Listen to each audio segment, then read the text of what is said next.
Hello, welcome everybody. So today our webinar is going to be in English, but if anybody has any questions in Marathi, then we are going to take those questions or any explanation in Marathi.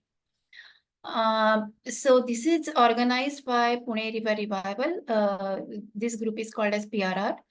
It is a group of many organizations and individuals, and we mainly work for clean, natural, pollution-free rivers. So we basically work for rights of rivers. And today itself, some of our team members, we went to the Pune collector's office and we handed over a letter regarding the pollution in Indrayani River. You know that with the upcoming festivals, which is a Wari and then Ekadashi, it is a very important place in Rayani River and Alandi, Dehu, where people visit. And if we see the current situation, it is really bad. You can see a lot of foam. It's all because of the untreated sewage and industrial waste, which is directly put in the river. So these kind of things we work on. We want to reach out to more people and let them know about the issues of rivers. We want to let people know what our concerns of regarding the current RFP, which is the riverfront development project in Pune, and in general about floods, water, river, and environment. And as part of this outreach, we are doing these Wednesday webinars. If you have missed our previous webinars, you can go to our YouTube channel. All our webinars you can find there. And today we will start with today's webinar by Dr. Priyadarshini Karve. This is going to be about flooding in cities. So Priyadarshini, over to you. Thanks, Prajakta. Let me share my screen.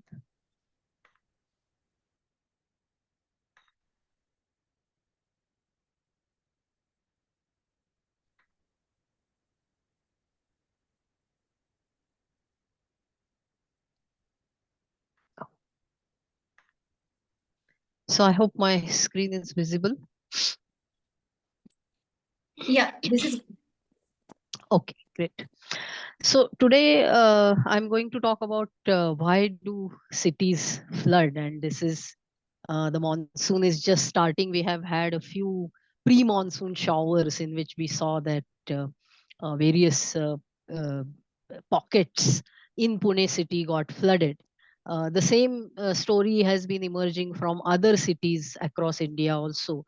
A little bit of rain and suddenly some areas seem to get flooded, waterlogged, and so on. So why is this happening? We see some explanations coming from the city administrations, but what actually is going on? That is what I'm going to talk about today.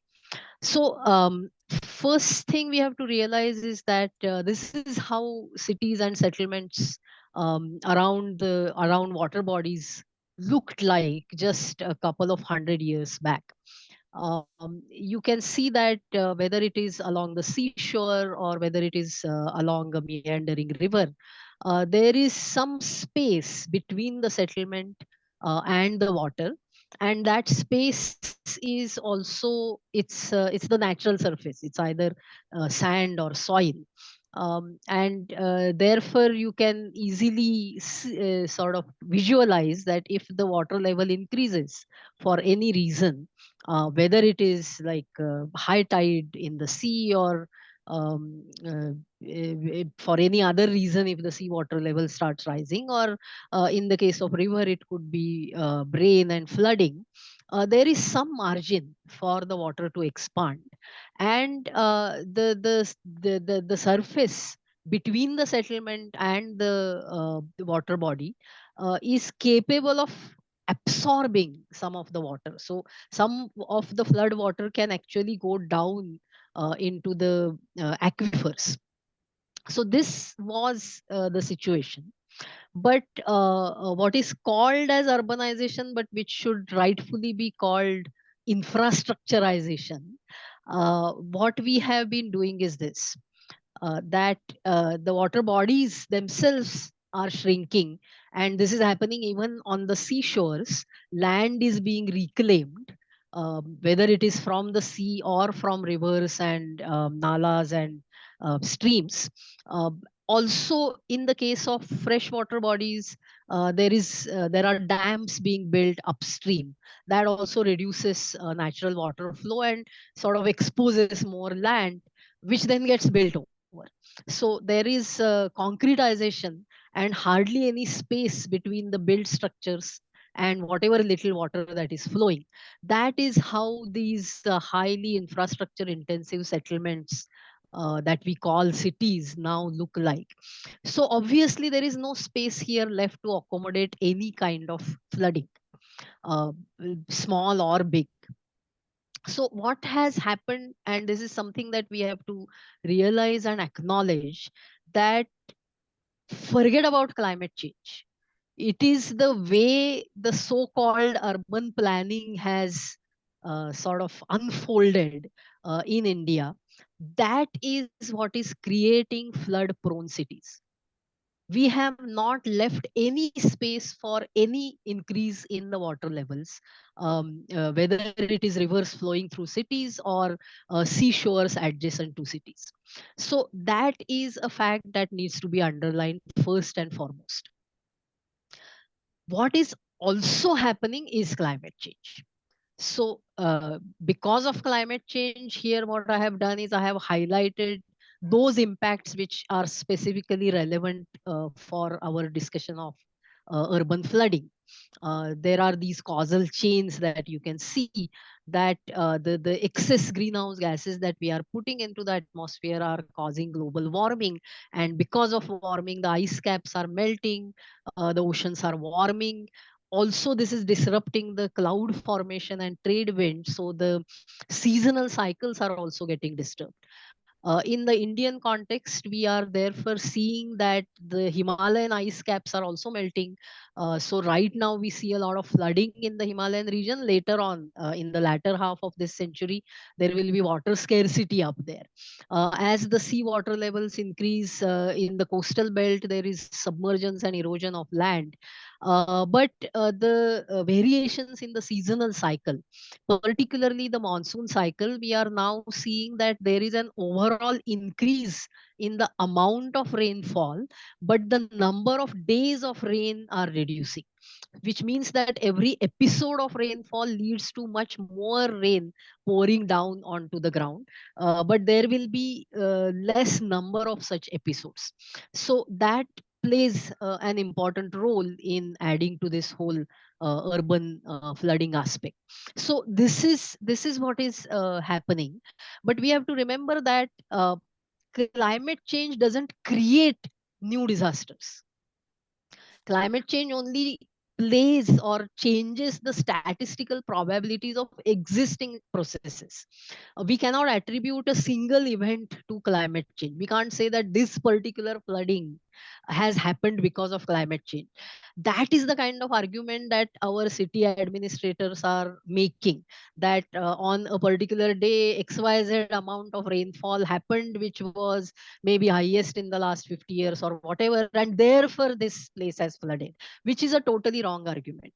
It doesn't work like that. What climate change is doing is that it has increased the probability of these type of events happening, and it has also increased the intensity of these type of events happening. But the events are happening because of other reasons. We can only attribute these trends or patterns to climate change. So basically we are seeing increasing urban flooding because of bad badly designed cities. We have created flood prone cities, and on top of that there are changes in rain pattern. And particularly in the case of Indian cities which are just downstream of large dams, which is the case for Pune city, for example, the bad management of upstream dams is another reason. So this, you can't really blame the dam managers for this, because it is also linked to an extent to the changes in the rain pattern that are happening. So for example, if you have very heavy rains coming in the month of July and your dam is now full, so what do now? Do you release that water? But then what if there is no rain in August and September, or very less rain in August or September. So you keep holding on to this water. But then if it pours down also in August, then what you have to do is you have to hurriedly release the water that is already accumulated, because new water is coming down, and that is going to cause flooding downstream. So how do you manage the dams? Do you just keep on releasing water, keep the dam empty, or near empty in the early phases of the monsoon in anticipation of heavy rainfall coming later? But what if that doesn't happen? All these are challenges that managers are grappling with. But these are the it's a combination of causes. We have to realize that it's a combination of these causes which is causing increase in urban flooding. Now, in the context of climate change, which is sort of aiding and abating this whole flood phenomenon, we have to realize that in the context of Indian cities, there are population groups which are contributing to greenhouse gas emissions. So these are the contributors to the problem, and there are population groups which suffer the consequences of this type of flooding, or even heat island effect and other typically urban impacts that are happening. In coastal cities, it's also cyclones, which is an additional thing. So who is it that is contributing to the problems, and who is it that is suffering the consequences? So if you look at the typical profile of an individual urban citizen that is contributing to the problem, it is this profile, that it would be typically a medium or high income group individual, able bodied and therefore more active, using more energy. Young people also use more energy. Mostly these will be men, mostly. On the victim side, you will typically find urban low income group people. They are also typically living in low lying areas closer to the rivers and nalas and so on. Disabled persons will suffer the most. Children and senior citizens will suffer the most, and women and LGBTQ communities, they suffer the most. So this is sort of a division that is happening in the cities. But of course, we have now even crossed this stage. Now we are increasingly seeing that irrespective of who you are, you also have to bear the brunt of some of the climate change impacts. You can in fact do this assessment for yourself. You can check out whether you are contributing to the problem, or whether your related greenhouse gas emissions are low. That you can figure out yourself. There are these web links in this presentation, which my colleague Purnima will keep in the chat as I come towards the end. So there is this carbon footprint calculator, which will allow you to calculate your own personal carbon footprint and figure out whether you are contributing to the problem, or or you are part of the solution. But you can also do this other analysis, which is whichever neighborhood you are living in or working in, you can try and figure out what is the vulnerability of your neighborhood for various types of climate impacts, flooding being the main one. So these are some of the questions that you ask long term local residents in the neighborhood. And what are the increasing climate risks in your locality? You can get some sense of that by looking at this district level vulnerability assessments that people have done. There is a link for accessing that also. So you can find out what typically is happening in your district, and therefore what is happening in the specific neighborhood that you are living or working in, which will give you some indication of to what extent you are a victim of climate change. You will often find that you are partly contributing to the problem, and you are also partly facing the impacts. So based on what climate science is telling us, this 20-year period, 2020 to 2040, is going to be very very crucial, in which I mean from say 2050 or 2060, people will look back and call these 2 decades of climate action or inaction, depending on what we actually do in these 20 years. So in a way, we are living in very crucial, critically important times. But what actually is climate action? If I reduce my carbon emissions today, that is not going to reduce flooding tomorrow. No, so we have to actually work on both these sides. We have to work on reducing future problems by reducing carbon emissions today, but we also need to figure out how we are going to deal with this new climate reality, because several climate change impacts that are now happening are irreversible. The change that has happened in the monsoon cycle, that is not going to reverse back. It is here to stay. We don't have any control over that now. But what is it that we have control over? We do have control over how we plan our cities, how we build our urban infrastructure. That is something on which we have control. So the whole argument that I have is this, that it seems that just as individuals need oxygen and water to survive, systems need high value infra projects as their oxygen and water to survive. And they must spend hundreds of crores of rupees on infra projects. So why not build these infra projects in such a way that we go back to the drawing board, redesign our cities and rebuild our cities to cope with a climate change future? Because we don't have control over the monsoon cycle now, but we do have control over how we develop our cities. And in Pune city, we are used to seeing big infrastructure being broken down. So why not break down the entire city and rebuild it? That will be even more hundreds of crores of rupees, and everybody will be happy, and we will have a climate ready city. So why go for a mere 44 kilometers of riverfront development? Let us redevelop the entire city. That is my proposition, to avoid future flooding in the city.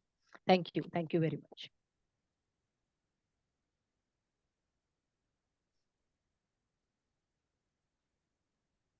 So Purnima, you are going to take the questions, right? Yes, hi. I think that's a good idea. Why not break down the entire city and rebuild everything again? That's a better argument.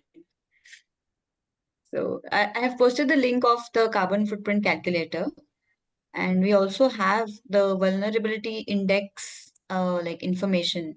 I'm sharing that link as well.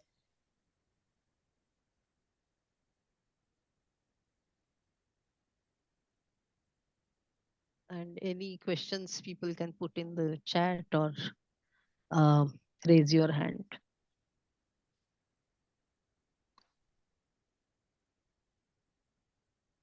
Somebody? Okay. Jaideep has added. Jaideep, you want to say something? Well, let me get between the two most interesting segments. One is Priyatai's presentation, and there's going to be, I'm sure, this is peak. We have 70 attendees today. So I use this opportunity not to ask questions, but to make an appeal. Before I make an appeal, I want to call attention to a breaking news which I've shared in the chat box.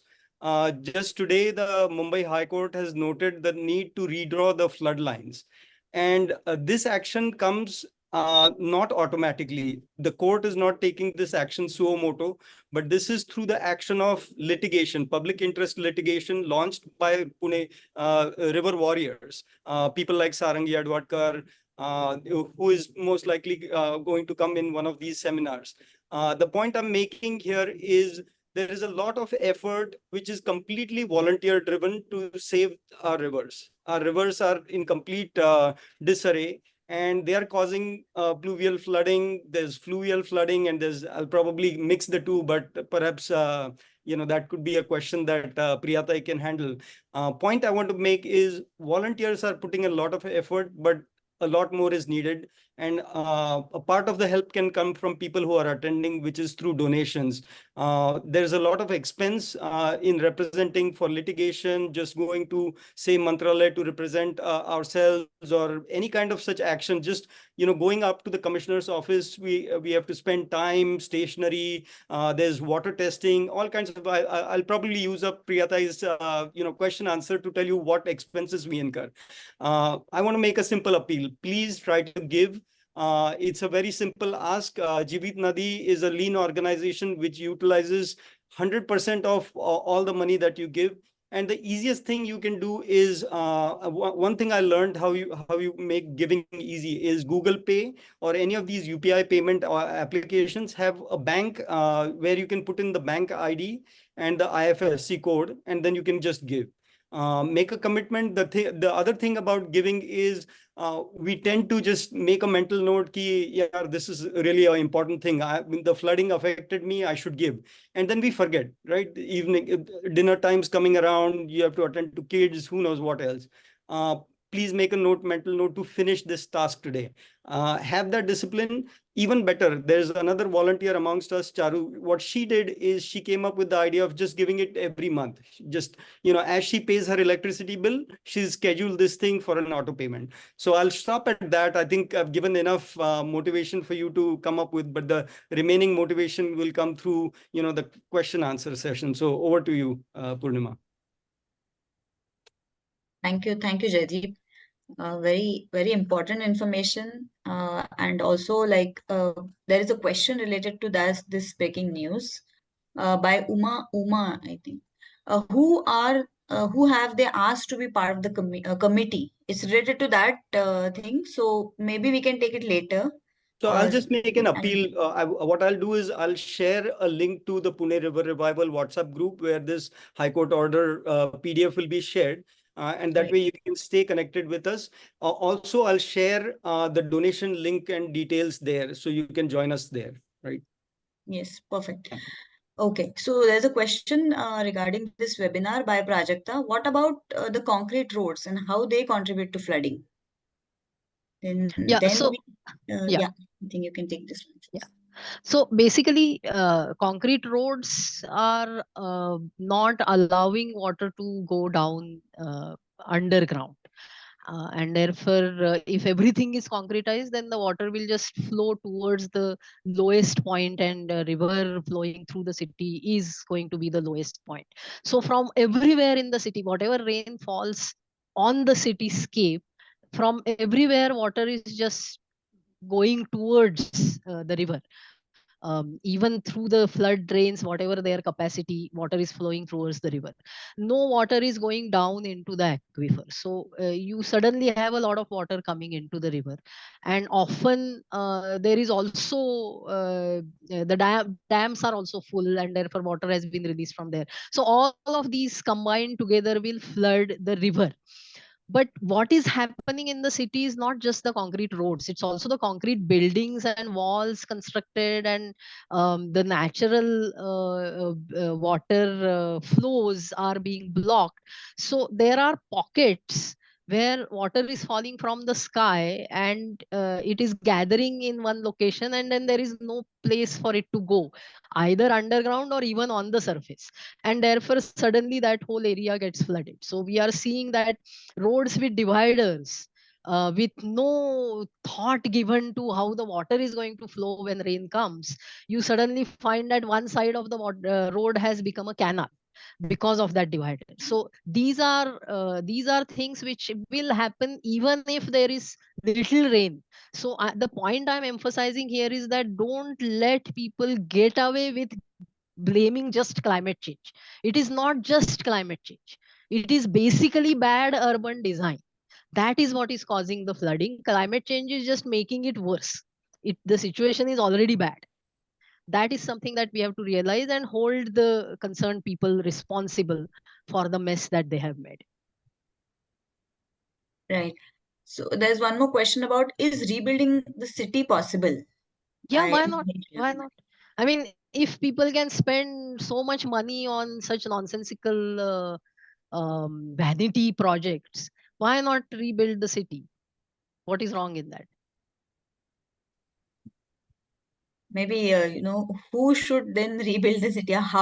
It should be rebuilt. Maybe that should be discussed sometime Yeah, later. maybe step by step, pocket by pocket, you can definitely do it. We do have great, efficient planners Actually, there who are a will lot of manage that. redevelopment projects. That is anyway happening. Yeah, exactly. Is the buzzword in Pune, Yeah, right? yeah, yeah, If you see Pune, all who are involved yeah, in that. yeah. Okay. Right. So maybe rather than doing that, we could have focused on this. I think quite a few hands are raised there. Yes. Yes. Just one more question is there. Then I think then we can take the hands raised people. So we all know that is going to be a huge setback in the city with 1,000 trees cut. How do we save the city? There's one question. Well, you had a chance to save the city just now through the ballot box. We failed to do that. Next election will come up. So let us make this an election issue. That is the only thing that is in our hands right now. Okay, there are two raised hands, one by Pariniti and one by Pankaj. So maybe they can go first and then we can take the other questions. Hi, Priyadarshini. Yeah. Hi, hi. Hi. Hi. Thank you so much. I was really looking forward to your presentation. As usual, it was very enlightening. And I think the groundbreaking thing that you said about rebuilding a city, it's just a matter of time that it will happen and it should happen. It's definitely not as radical as it seems right now. I just wanted to make one comment about dam management. Because we've been looking at the way dams have been managed in the face of floods, especially in the 2019 flood throughout Maharashtra. Yeah. And because we have 5 dams upstream, the problem is, I mean, one thing is definitely sure that it's a difficult job for the dam managers. The problem is dam managers are just not considering climate change and extreme weather events when it comes to dam management. And it's not, I'm not even talking about climate change models and dam release models, which most of the world is using by now. I'm talking about the rule curves, which are made when the dam is built in the first place. Every dam has its own specific rule, which actually plots how the dam should be filled. This changes as per the topography and as per the location of the dam, and the dam has to be filled based on these sort of guidelines. It is not relooked at again based on the siltation and the change in rainfall pattern. But whatever that we have, a normal rule curve is something that is not being followed. In 2019 floods, we saw that just in 2 weeks, Radhanagari and Varna dams were filled to their maximum capacity in the first week of August. And then they had no option but to release huge amounts of water in the which coincided with the rainfall patterns. Same happened on Manjara River, where so many people died because of such dam releases, not following the rule curve. Now, this rule curve is not even in the public domain. We have filed RTIs for having this rule curve in the public domain. And just like we have flood forecasts, and just like we have flood gauges, and we have, some of the times on the Central Water Commission website, we do have the flood forecasts and flood warnings.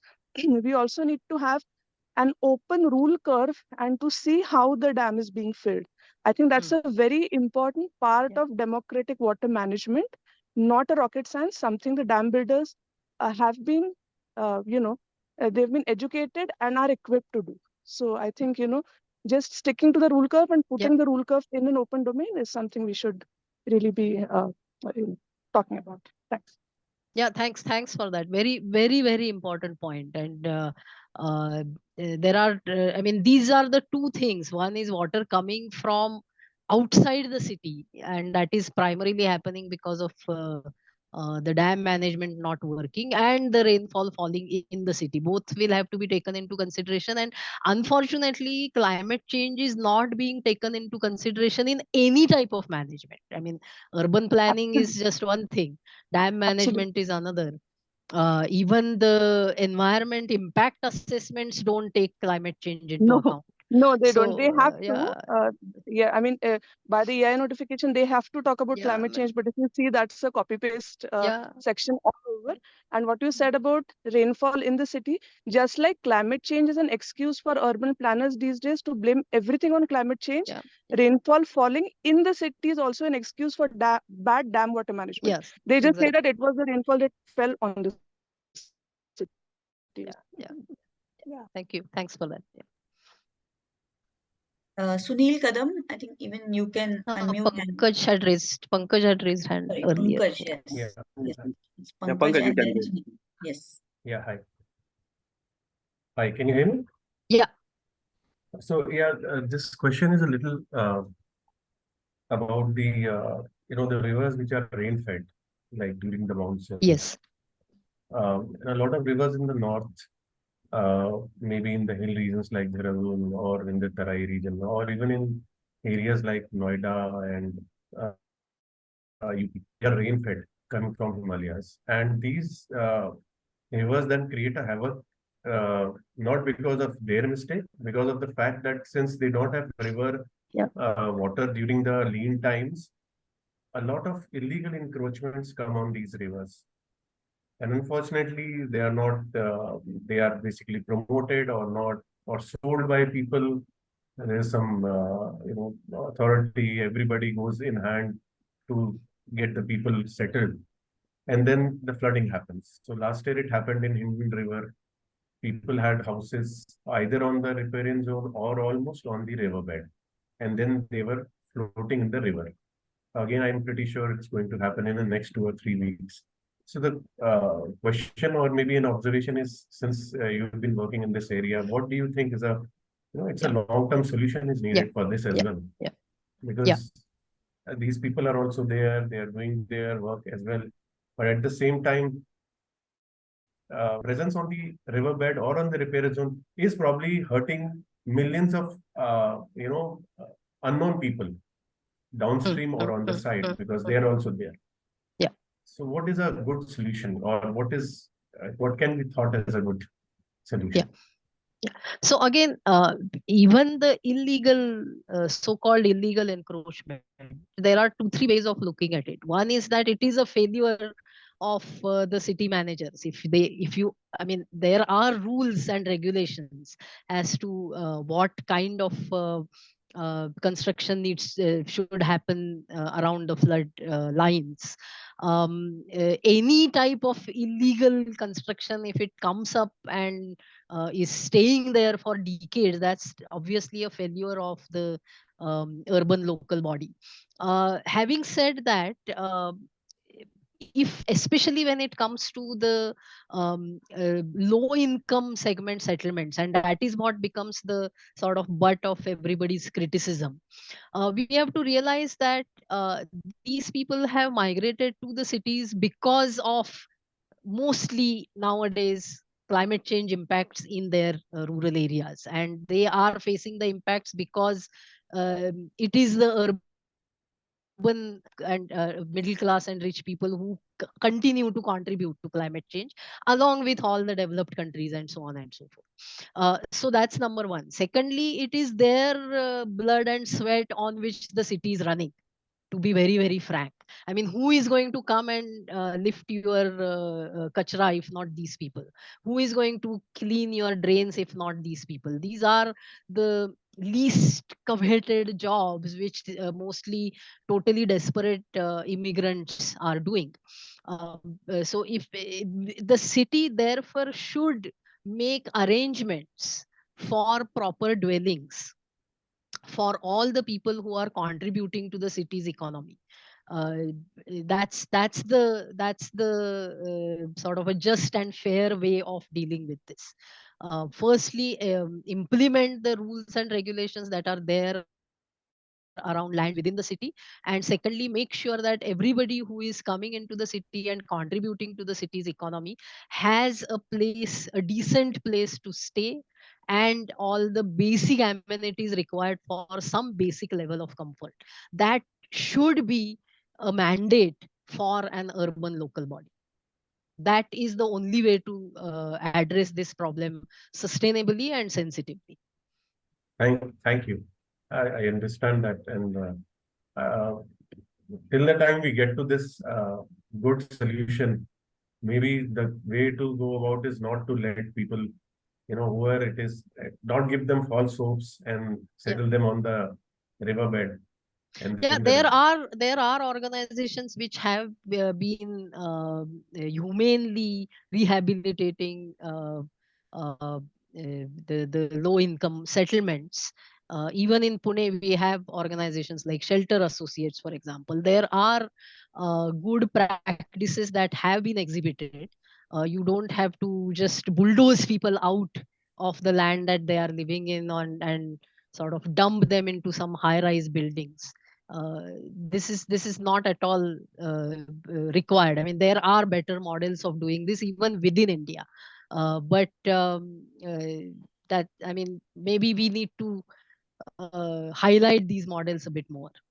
Unfortunately, I'd just like to add one more thing. Because of the unsustainable development model of our big cities, because every kind of employment, every kind of work happens in these cities.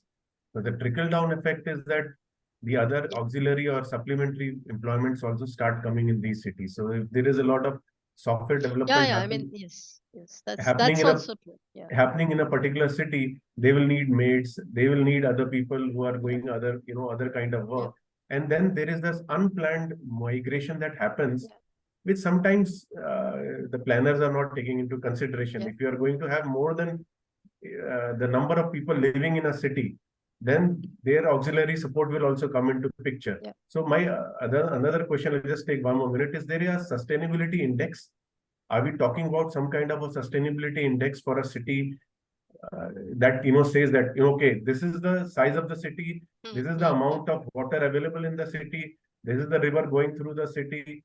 We cannot have these more than these many people Yeah, in the yeah, city. yeah, yeah. That's not. Yeah, that it should be there. And in fact, when we were doing a project, we tried to come up with a sustainability index concept framework for a city development, and that was also the reason why we were opposed to this whole idea of developing only 100 cities as some kind of Yeah, islands of prosperity. We absolutely. need to have more democratically spread out development. So a whole lot of, I mean, a whole lot of fundamentals around development and infrastructure building need to be questioned here. It's a much bigger issue than what it seems to be at the outset. Yes, I totally agree with that. Thank you. There are two questions, just since they're similar, I think we can take them those first.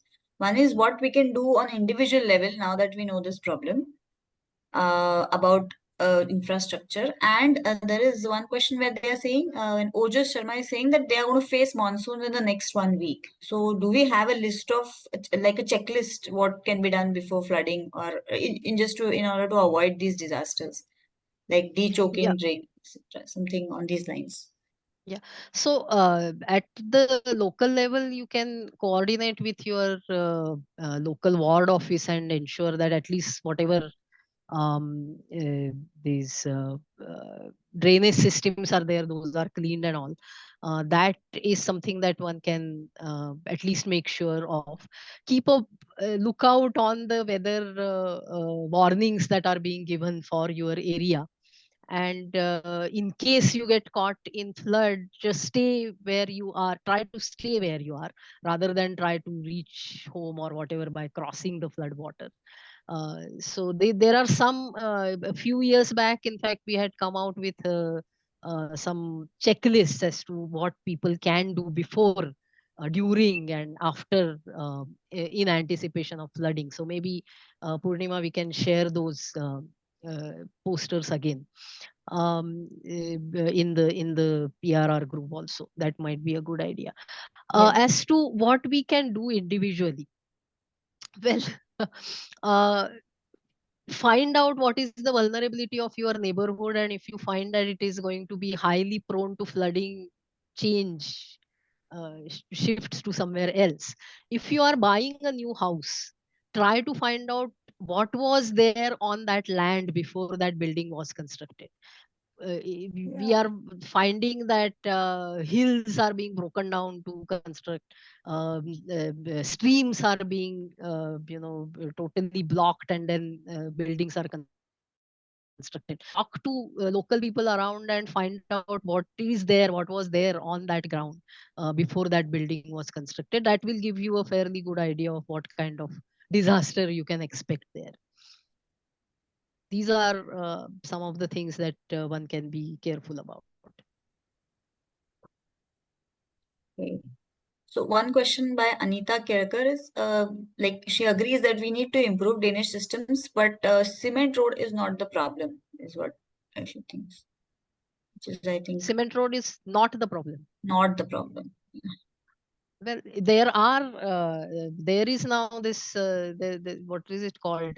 There is a type of cement which allows water to also go down, but cementing or concreting in general is a problem. There is hardly any space left for water to go down into the aquifer. That is an issue, unless it is that kind of a cement which allows percolation. There are a couple of hands raised. Hands, yeah. So maybe Sunil, you can unmute The, it. hello. The question is kind of similar. Like I see in some of the places they are uh, close the dams and doing some pipeline work, or they're changing the flow of the water. So where to highlight this kind of activity, or what they are doing for some planning, or they are doing for some buildings. Like one of the area, like from Forest Road from Kharadi to Dhanuri, there is nearly 1 to 2 kilometers of like river, Nala is there, and they are closing that and putting pipes inside of that, and nearly 40 feet down that Nala was there. So how can we highlight it, or how can we got information what is going on there? This is my first question. And second is like big projects like highways, they are saying that they are planning to plant trees around sites like Samruddhi highways and other highways. But after that complete build up, I've seen the many of the places, or nearly 90% of places, there is a no plantations happen. So who can raise, or where to raise such concerns, and who is the authorized person? So that's the second question. So you can get information about projects going on. I mean, even at the project, they are supposed to put up a board as to what kind of work is going on for what, and who is the contractor, till when it will be completed, etc. Using Right to Information Act, also you can get information, municipal corporation. Maybe that's another topic perhaps for a webinar as to how to use RTI to get all sorts of information. And um, there are some, I mean, the rules are there, but in addition to that, you need some other skills to extract information.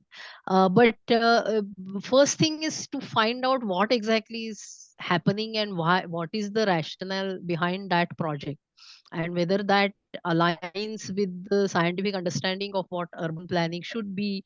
Is that going to interfere with the climate risks, etc.? Those are the questions that can then be looked into. As far as plantation along the roads is concerned, yes, it is known scam that to widen the road, existing trees will be cut down, and then new plantation just doesn't happen. It just remains on paper. Same thing is the case even with the riverfront development project. Tree cutting is happening left, right, center. There is on paper mention that trees will be planted, but who is going to plant, where it is going to be planted, when it is going to be planted, who is going to take care of that? These questions remain unanswered. There is also a very, very ridiculous idea called compensatory forestation, where you cut down trees in one part of the country and then do plantation in some other part of the country, which is totally nonsensical. So, for example, this Nicobar Island, they are cutting down a lot of forest, and the compensatory forestation is happening in the Aravallis. So you destroy one ecosystem and then do something in the other ecosystem and say that we are compensating is total nonsense. So there are these unfortunate practices that are legal at this point in time. Um, so the only way to bring about change, therefore, is for people to exercise their right as citizens through voting and through putting up demands with their elected representatives as to the changes that they need to see. But we need to have a critical mass of people making these demands in order for change to happen. Is Yes. there any provision like like who constructed the highways or who Yeah, didn't there are lots of provisions, but on paper only? Nobody knows. nobody knows that there has to be a political will to implement those provisions. No? Okay. Okay. So I'll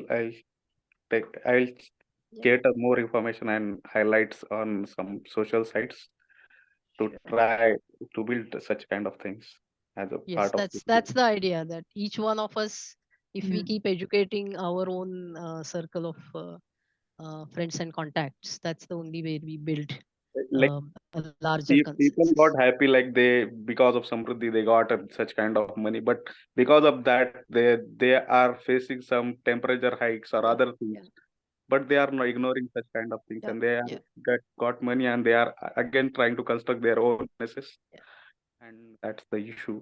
But economic that environmentally it's a huge damage if we yeah, can see yeah, it. That's yeah. why. That's true. That's true.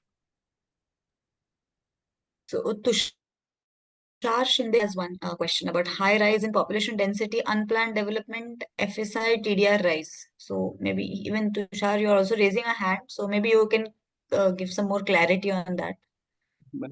Yes, I'll just put some light on my own experience or profile. I am the Smart City Advisory Committee member in PCMC. I myself am a developer in Chakan, and I can see what's going wrong. And I'd like to just put some basic points.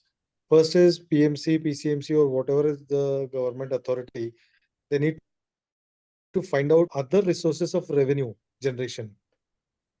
Since we are heavily dependent only on the FSI and the TDR, so we don't think out of the box. Anything for any city, it's the only simple and the most easiest and the most assured way to gain revenue.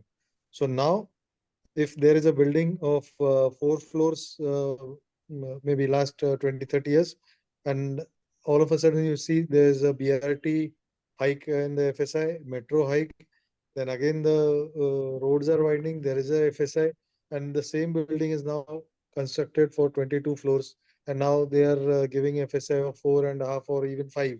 So the building, the same place is now going 40 floors high.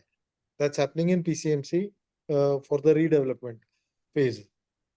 Now, having said that, the structure, the population, or the city mm, capacity to handle the population, today it is 28 lakhs.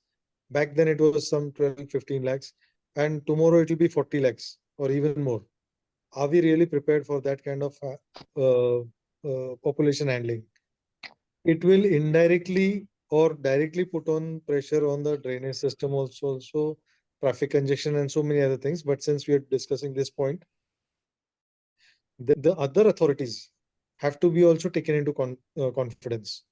Now the planning, building permission authority, they just go by the just the copy that, okay, this much of FSI is to be distributed in this particular zone or the area, and then that TDR is available, and accordingly the builder can go 3 or 4 floors even more.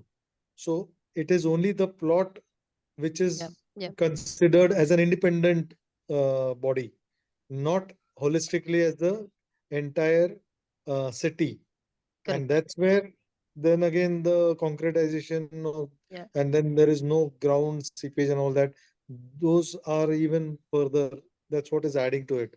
So I feel like in the smart city or on various platforms, I have discussed that the building permission needs to be in line with the water supply, with the drainage, Exactly. Yeah. and with so many other urban planning. Yeah. And of course, as you said, the government, the Neta log, the politicians, they are not well aware of the consequences in future. They Yeah. are only focused on what is the revenue that they'll be getting directly, indirectly through the contractors or whatever it is. I don't really find out the solution to that problem, that even if I raise the point, I or we all as citizens have that much of common sense, then even the IS officers have that common sense. But then the system is such that we are not able to make a much of a difference. And every year since 2010, there has been some kind of a water clogging and other Yeah. things Disaster. happening. Yes. Yeah, but then we are getting used to it. Yeah. And then Yeah. the river encroachment and so many other things are happening. But we are discussing 77 people are here in the group, whereas the population of PCMC and PMC is almost 75 lakhs. Yeah. Yeah. But that's the point. No, I mean, that's very true. And that the city plan should be linked with available water. That's the common sense thing. But there is this saying in Marathi that you can wake up somebody who is genuinely ah, sleeping. true. How will you wake up someone who is just pretending to sleep? So that is the bigger problem. But then let's be realistic. We are discussing on theoretical solutions. Raising first is unawareness of the public at large. Yeah. That's for sure. And Yeah. then, is it my duty? That's the second most important point. That Yeah. okay, I'm aware, but why will somebody else will take care, or maybe the corporate or MLA or somebody is appointed for that. And then almost the third point is that okay, even after doing all this, is the system so, as you said, झोपलेला आहे तर त्याला जागा काय करायचं, नाटक करणाऱ्याला. So again, it is a nexus, or I mean, there are very that's harsh, true. That's true. it's harsh words for it. Yeah. And we at certain stage have been very, we are getting accustomed, or we are adapting to all this nonsense or disaster. What is happening? Yeah. Very true. That's it. Thank you. Thank you. Then I think SV Agashe, maybe he can unmute and ask his question. Thank you for giving me a chance. You had highlighted, but still I would like to say unnecessary highways and super highways are being built, and heavy concrete is being poured there, tons of concrete. Yeah, even so much so that in housing society and big housing complexes, concrete is being poured, no land is being left. Yeah. So I think it is a high time to bring some legal provisions so that minimum land should be left while concreting the surrounding areas of buildings. For example, wherever it is required at maximum of 3 feet, concreting can be done from the wall of the building. And another, my point is this: in city like Mumbai, even that salt pans, the builder shark, that lobby is very active for a decade or so. To grab it, around 600 acres of land is there nearby to Eastern Express Highway. Yes. If that is grabbed and housing complexes are coming up with lot of concrete once again, I am afraid that this Eastern Express Highway will be flooded like anything. So mainly the people are not at all aware. They are not active to take any action against all these things. That's what I feel.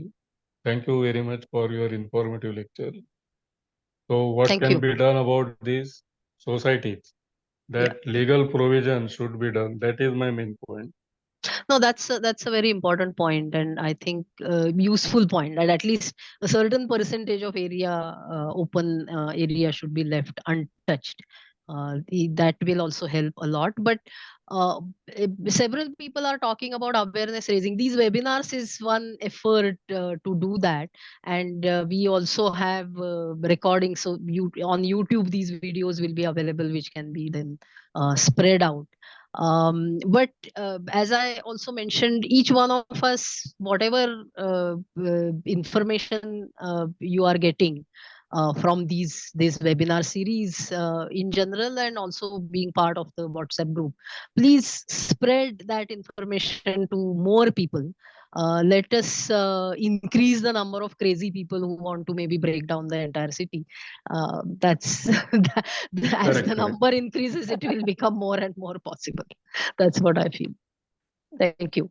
Also, this Mohalla committees that we have, or area sabha units, so That's they true. can also help us to, connect with local urban authorities, PMC, PCMC, and that's how we can engage them as well. Yeah. So looks like overall we had a very good discussion. Not only the webinar was very important and very good, but I'm very happy that so many people contributed with their questions, with their comments, and we had quite a few new people also discussing this with us. So I hope that we have more people on these Wednesday webinars, and do come back next Wednesday also. And if you have missed previous webinars, as Priyadarshini said, they all are on our YouTube channel. You can go to YouTube and search for Pune River Revival, and you can see our old webinars. You can also follow us on our Instagram, Facebook, or Twitter, whatever social media you use. And please do not forget what Jaideep has said about the donations. That's all I have. Thank you, everybody. Thank you for all your active participation, and we do hope to see you again next Wednesday. Thank you. Thank you, everyone. And I'll just call everyone's attention to click on the link to join the Pune River Revival group. It's in the chat. The WhatsApp group. Yes. Yeah. Okay. Thank you. Thank you.